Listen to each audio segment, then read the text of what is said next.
Hello everyone, welcome back to my YouTube channel. So today in this video we are going to discuss about system design of URL shortener. URL shortener. Okay, so first let's understand what is this URL shortener. Okay, so a URL shortening services take a long complex web address, okay, and converts it into a shorter and more manageable link. Okay, so now there that there are many URL shortener services like tiny URL, right? Then there is one more service, bit.ly. Okay, I hope that you guys have heard about these services. Okay, so now see, in today's world there is one platform. Okay, let's take understand this with an example. Okay, so you have platform called Twitter, right, or X in the past. So in that platform there is a character limit, right? Let's suppose you want to publish a post, okay, and in that post, okay, let's say this is a news post. Okay, so first of all you have to give the headlines that this thing happened and so that, and in order to see it in detail, just click out this link. Okay, then you are going to add this link. Now let's suppose this big URL, okay, or big website link, whatever you have, is having 2048 characters. Okay, so it is a very big URL, right? So definitely you can't publish your post because you exceed the character limit, right? So now to overcome this issue you need the short URL. Okay, so let's say this is short URL. Okay, so having just a 17 characters length, okay, something like that. So now it is easy for you, right? So see, these shortening URL shortening services are very important, right? So now you know that these services are important, so it is also good to know the system design behind these services, how these services work, right? So that we are going to discuss as part of this video. Okay, so now first of all, before proceeding further, you already know that why we need to understand the system design of this, and this is an important question for many interviews rounds. Okay, many big companies interviews around, they may ask this question. Okay, so now first of all let's check what are the requirements for the URL shortener service system design. Okay, so first we are going to discuss about requirements. All right, so we have to take into consideration functional requirements.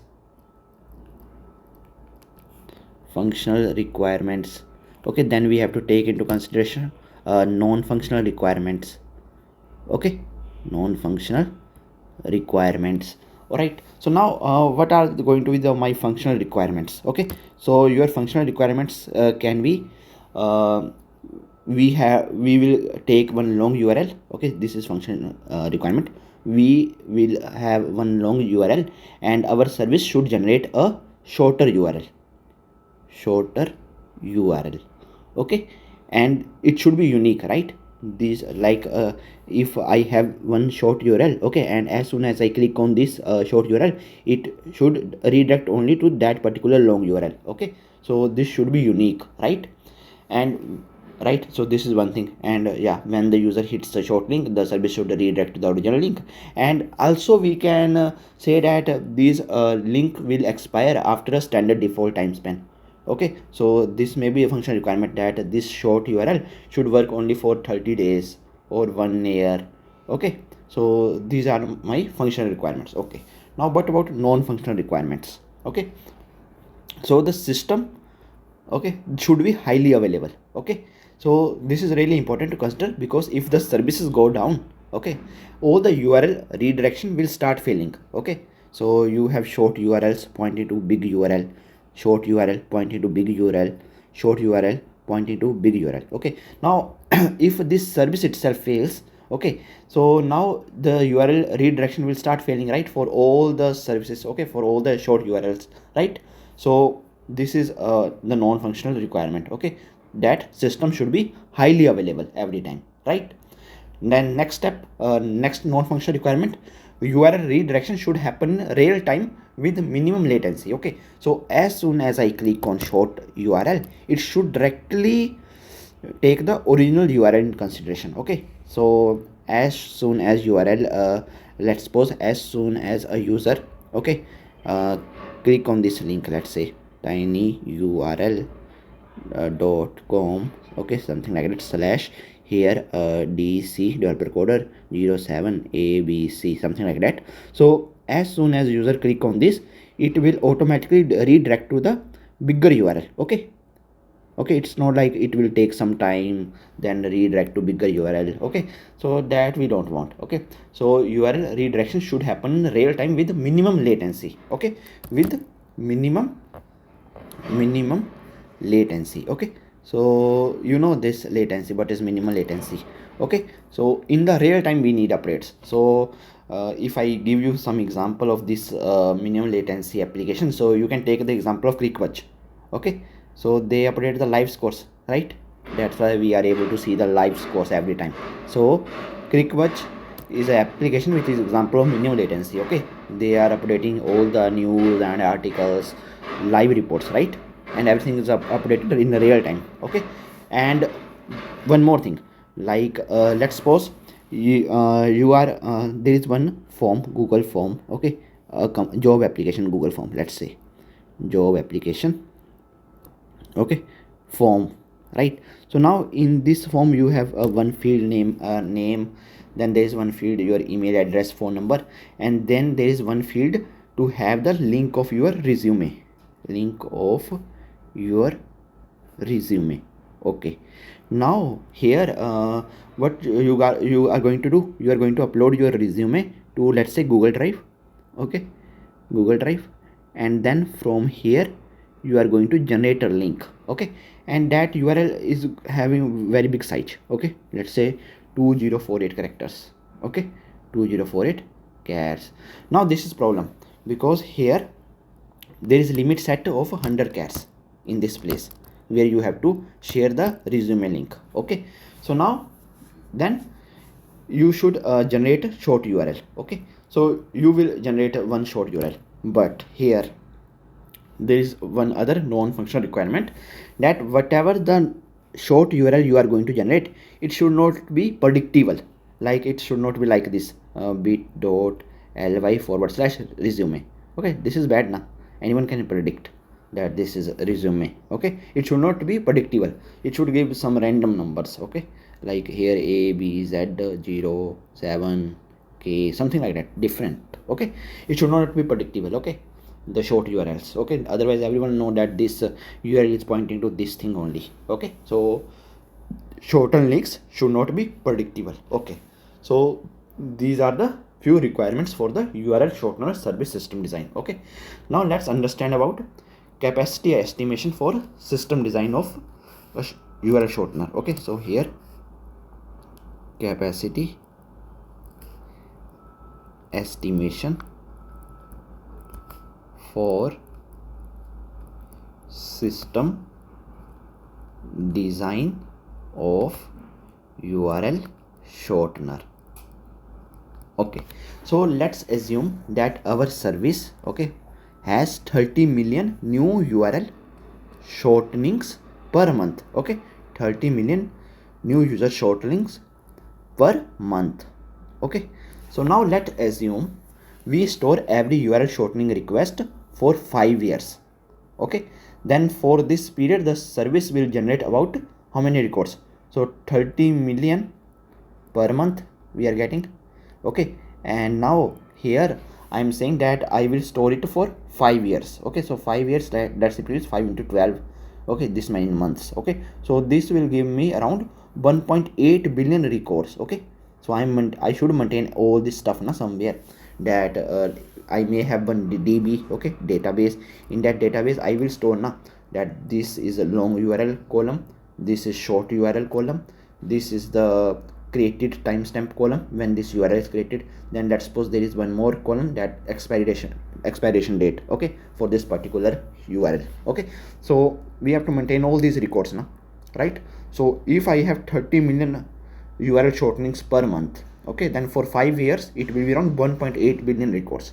Okay, so see how much capacity we are taking into consideration right now. Okay, so much, right? So now here one more thing.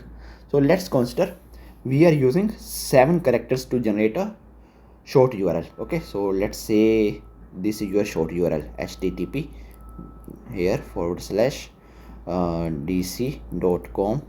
Okay, and here you are using 7 characters to generate. So here let's say dc07, then you take a, b, and let's use one capital letter also. Okay, so here it's total 7, 2, 4, 5, 6, 7. Okay, so let's consider we are using 7 characters to generate a short URL. Okay, so these characters are a combination of 62 characters.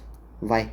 So in this combination, you see that you are using capital A to Z. Okay, you can use anything from capital A to Z, then you can use anything from small a to small z. Okay, then you can use anything from 0 to 9. So here total 26 characters, here also you have 26 characters, and here you have 10 characters. So overall 26 plus 26, 52, 52 plus 10 is equal to 62. Okay, so in total you have 62 characters. All right, so now let's understand this data capacity modeling. Okay, so here you have choices. Okay, so here, okay, I will share that later on. Okay, so now first understand about data capacity modeling. Data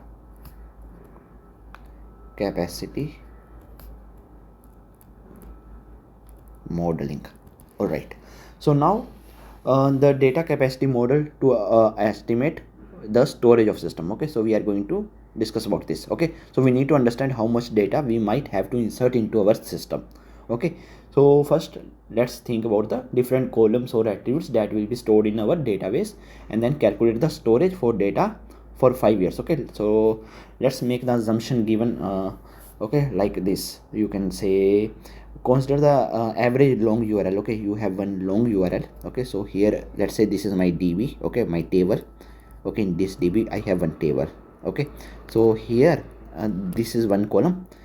Okay, this is second column, this is third column, and here one is fourth column. Okay, so here you are storing long URL. Okay, and here you are storing short URLs, and here you are storing created timestamp. Okay, and here you are storing expiration date. Okay, done. So here let's say the length of this, I'm talking about just one record now. Okay, not all the records, just one record. So let's suppose the average long URL size is 2 KB. Okay, 2 KB.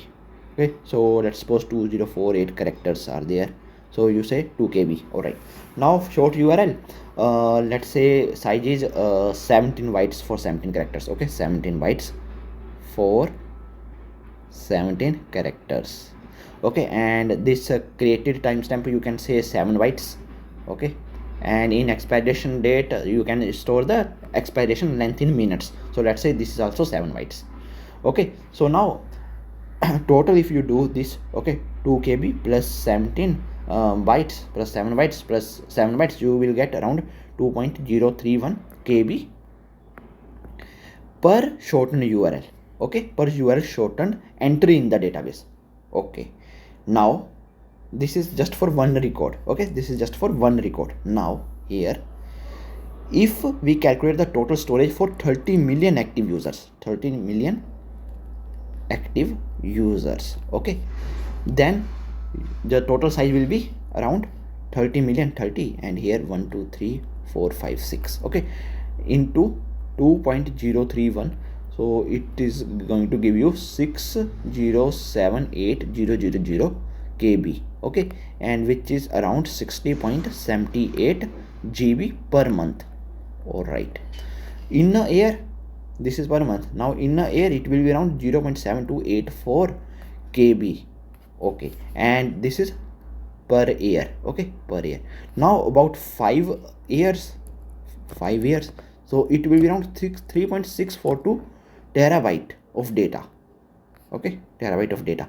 It is TB. Okay, terabyte per year. Okay, and here this is 3.642 TB of data for 5 years. Okay, for 5 years. Okay, 5 years. Done. All right, so now we need to think about that we are going to apply reads and writes. Okay, that will happen on our system for this amount of data. Okay, so this will decide what kind of database, okay, we are going to use, like RDBMS or NoSQL. Okay, so this we will discuss now. All right, so here first, now let's design here let me use some other one. Low level design for system design of URL shortener. Okay, low level design, okay, of URL shortener. Okay, so here we are going to encode URL to create secure, unique and short URL. Okay, so that we need to do. Okay, so we have to encode the URL to create secure, unique and short URL. Okay, so for that we have total two techniques, okay, that we can discuss. One is base 62 encoding. Okay, base 62 encoding. Then there is one more technique, MD5 encoding. Okay, MD5 encoding. Okay, so now using these two techniques, okay, we are going to create the shortened URL, right? And then we are just going to store this in one DB. Okay, so let's say this is my DB, okay, for effective database storage and retrieval with minimum collision. Okay, and we already know the three approaches or two approaches. One is base 62, one is using MD5, and there is one more using counter approach. Okay, so we will discuss about all this. Okay, so we'll discuss about the low level design one by one. Okay, now let's get started with this. Okay, so here first of all let's understand URL encoding techniques to create shortened URL. Okay, so to convert a long URL into a unique short URL, we can use some hashing techniques like base 62 or MD5 that we discuss here. Okay, now we will discuss in detail. Okay, so what is this base 62 encoding?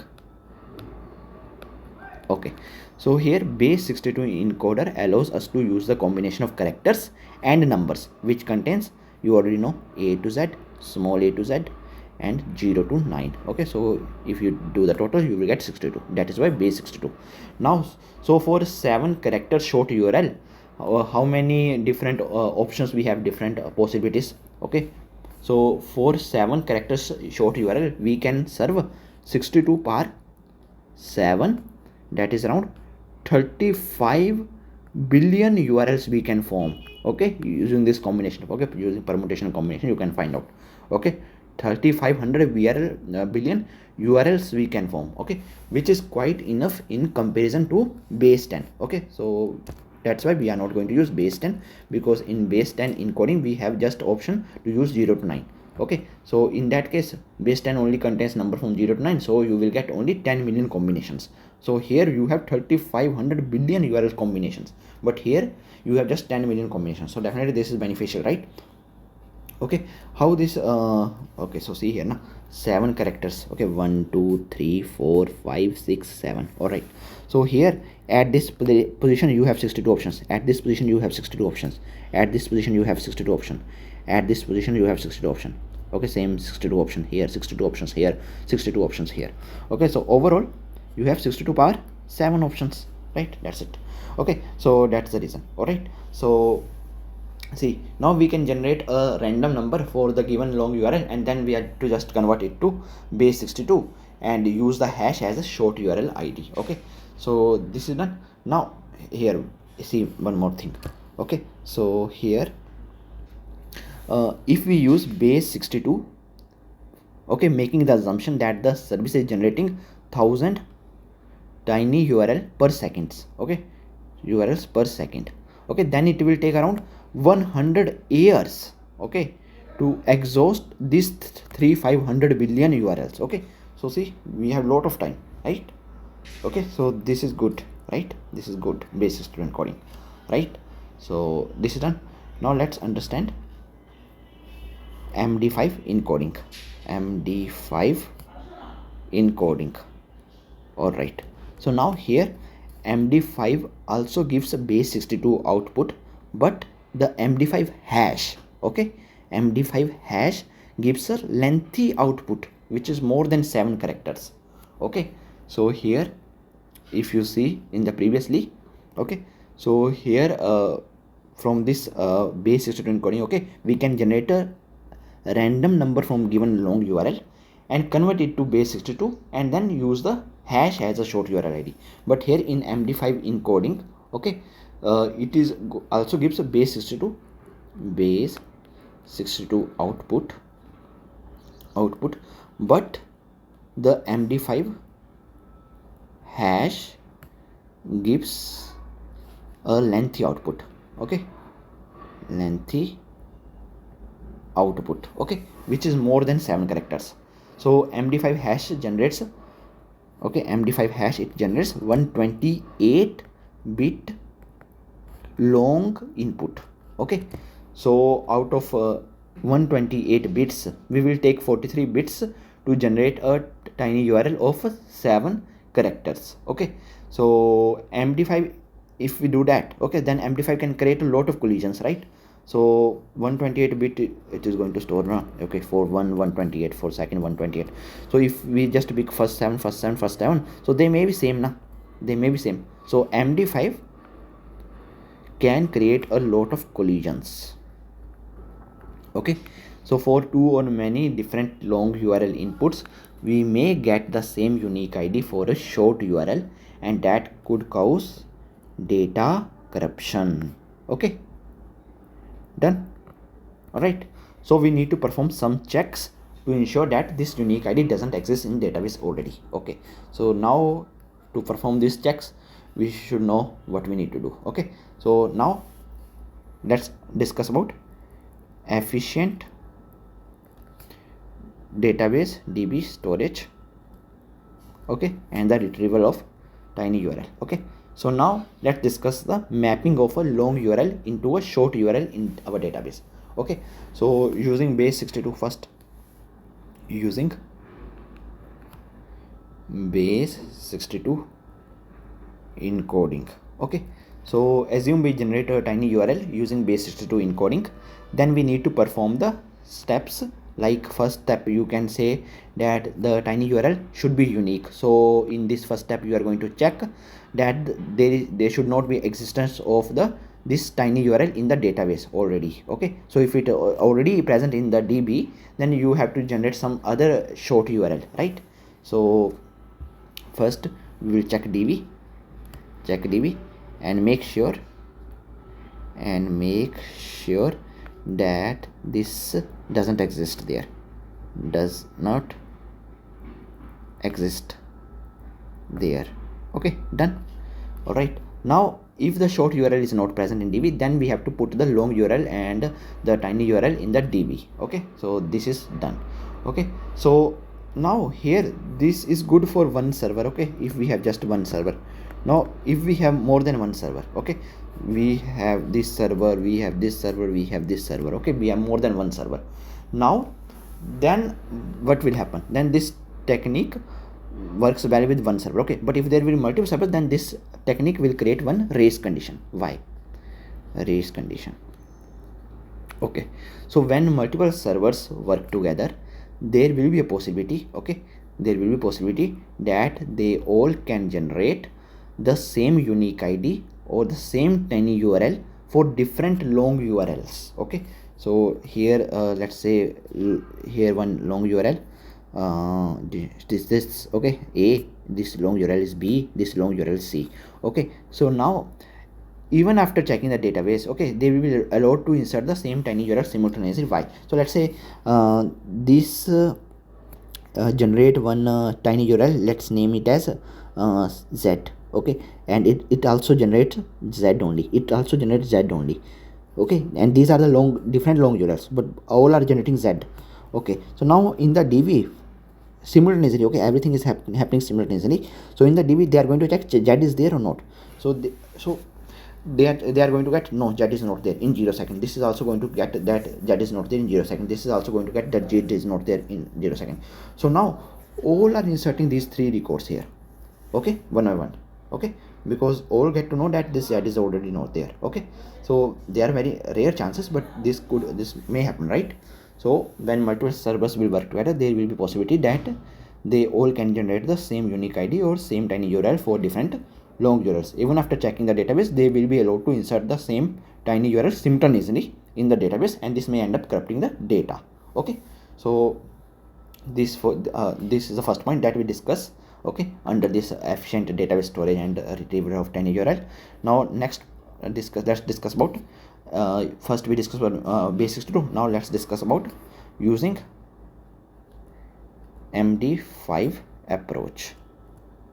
Okay, so now we have to encode the long URL using the MD5 approach, and we have to take only the first 7 characters to generate the tiny URL. So first 7 characters could be same for the different long URLs, we already know. Okay, so we have to check the DB, okay, as we discussed in our previous approach, okay, here to verify that tiny URL is not there already. Okay, so now here actually this approach, okay, this approach is going to save some space in the database. Let's see how.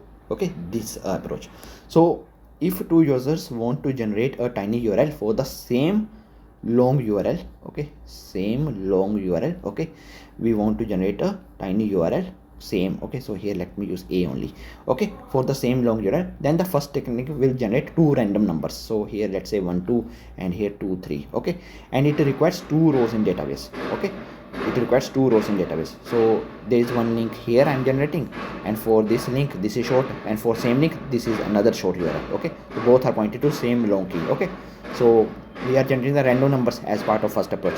Now but in the second technique, both the longer URL, okay, both the longer URL will have the same MD5. Okay, will have the same MD5, so it will have the same first 43 bits. Okay, so here in the second approach we are not generating the random numbers. Okay, so here in the second approach we are generating the MD5. Okay, we will have the same MD5. Okay, MD5.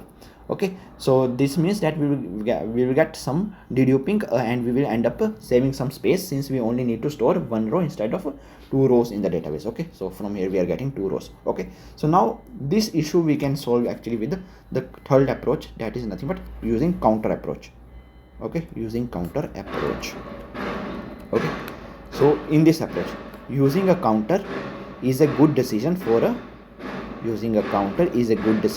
scalable solution, because counter always get incremented, so we can get a new value for every new request. Okay, so that is why we are going to use counter. Okay, so single server approach is going to be like a single host or server say database will be responsible for maintaining this counter. Okay, single host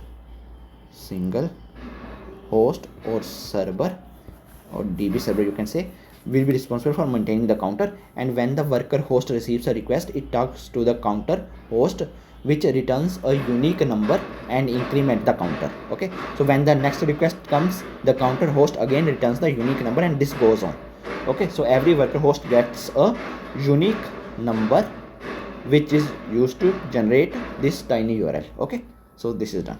All right, so now after this, now let's discuss about the final step, that is nothing but high level design. Okay, HLD, high level design of a URL shortening services. Okay, so here, okay, so first we have, let's say, clients. Okay, here we have clients, or you can say this is a UI of application where user is going to paste the long URL. Okay, and then in between I'm going to use the load balancer. Okay, so let's say these are my load balancers. Okay, LB, load balancer.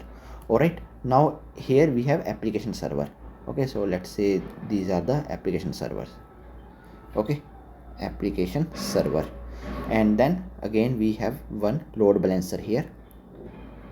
Okay, and this load balancer is going to here, from here we are pointing to cache servers. Okay, so let's say these are the cache servers. Okay, so there is use of these cache servers as well. Okay, and here we have database servers. So database DB servers. Okay, all right, so DB servers are also pointed to this cache servers, and then here we have key generation service. Okay, so this is nothing but key generation service, key generation service. Okay, key generation service here, and here we have the key DB. Okay, keys DB. Okay, key DB, and here we can just create one more key DB for standby purpose. Okay, key db, and here this is for standby purpose, and here there is one cleanup service. Okay, cleanup service. So we will discuss about all these points now. What is this clients are going to do, what is application server, what is cache servers, what is database servers, and what is this cleanup service going to do. It is going to just clean all links, but we will discuss in detail. Okay, and this is keydb. Okay, shorten URL key generation service. Okay, so this is nothing but a use case diagram for this. Okay, so now first come to this clients. Okay, user interface clients. So user interface allows user to enter a long URL and receive a shortened link. This could be simple web form or RESTful API. Okay, then this application server. So the application server receives a long URL from the user interface, and it is going to generate a unique shorter key for the URL, and it then stores the alias or the original URL in the database. Okay, in the database it is going to store all that. Okay, we are using load balancer in between. Okay, load balancer in between. Okay, to handle the request. Okay, so the application server also tracks the click events on the shortened links. Okay, so all the activity. Okay, for this is for data analytics purpose we can use. Okay, then we are using a load balancer. Here we are using load balancer. Okay, so to handle a large number of requests, we can use a load balancer to distribute incoming traffic across multiple instances of the application server. Okay, so we can add load balancing layer at 3 places in our service. Okay, so we can use in between clients and application server, then we can use it between application server and db service. Okay, db servers, and we can use it between application servers and the cache servers. Okay, so this is done. Then the database. So database is going to store the keys and the original URL. Okay, so database should be scalable to handle a large number of URLs and clicks. Okay, so we can use NoSQL database such as MongoDB, which can handle large amount of data and can scale horizontally. All right, so also as soon as a key is used, it should be marked in database to ensure it doesn't get used again. Okay, so if there are multiple servers reading keys concurrently, we might get a scenario where 2 or more servers try to read the same key from the database. Okay, so these are the things that we need to take care in the db. Okay, all right, now caching. So since reading from the database can be slow and resource intensive, so we can add a caching layer. Okay, to speed up read operations. So we can use in-memory caches like Redis. Okay, we can use this, or we can use this memcached. Okay, these to store the most frequently accessed URLs. Most frequently accessed URLs. Okay, done. Then there is one cleanup service which helps in cleaning the old data from the database. Okay, and then okay, so there is one property called redirection. Okay, there is one value like redirection. Okay, we can use. So that is for let's say when a user clicks on the shortened link. Okay, so the application server looks up the original URL from the database. Okay, using the particular key, and then it going to redirect the user to the original URL using the HTTP 301 status code. So you know that what is this HTTP 301 status code? So this is nothing but a permanent redirect. Okay, so it then redirects the user to the original URL using this HTTP 301 status code, which is permanent redirect. Okay, then analytics purpose, you already know that the application server should track the click events on the shortened links and provide analytics to the user. Okay, so this includes the number of clicks, the browser or the device which is used to access the link, all that stuff. Okay, then security is very important. Okay, you can also discuss that point, that service should be designed to prevent the malicious users from generating the shorter links, okay, to phishing or malware sites. Okay, so it's not like my shortened URL, it should point to some phishing or malware sites. Okay, so I should stop that. Okay, and I want my system, okay, it should also protect against DDoS attacks, okay, and brute force attacks. Okay, so we can use firewalls. Okay, and we can also use rate limiting, so that at once lot of requests should not come. That simply means that there is some attack going on. Okay, someone attacking, so we can use rate limiting also. Okay, all that stuff. And we can use authentication mechanisms to ensure the security of our service. Okay, so now this is done. Now after that we can discuss about only 2 more points. Okay, so first is database design. Okay, let's discuss about database design. So here also which type of DB you want to use. Okay, so we have 2 options, like we can use RDBMS or we can use NoSQL. Okay, so now here we can use RDBMS, which uses ACID properties, right? ACID properties, but you will be facing the scalability issue here. Scalability issue with relation database. Now if you think that you can use the sharding and resolve the scalability issue in the RDBMS, but it is going to increase the complexity of system. Okay, so sharding can help, but it will increase the complexity of the system. Okay, there are 30 million active users, so there will be conversions and lot of short URLs, resolution and redirections. Okay, and read and write will be heavy for 30 million users. So scaling the RDBMS using shard will increase the complexity of the design. All right, now let's take this into consideration, NoSQL. So here this in NoSQL we can do the scaling. Okay, so but the only problem with using the NoSQL database is eventual consistency. Okay, but we write something because if we write something, let's say it takes some time to replicate to a different node. Okay, but our system basically needs what? A high availability, right? And NoSQL fits that requirement. Okay, so it can easily handle 30 million of active users and it is easy to scale. We just need to keep adding the nodes, okay, when we want to expand the storage. That's it. Okay, now in the end just discuss a few more points. Okay, just caching and load balancing. Okay, I was using that. So what is the use of them? Okay, load balancing in URL shortening service. Okay, so in URL shortening service, caching and load balancing are essential for managing the high demand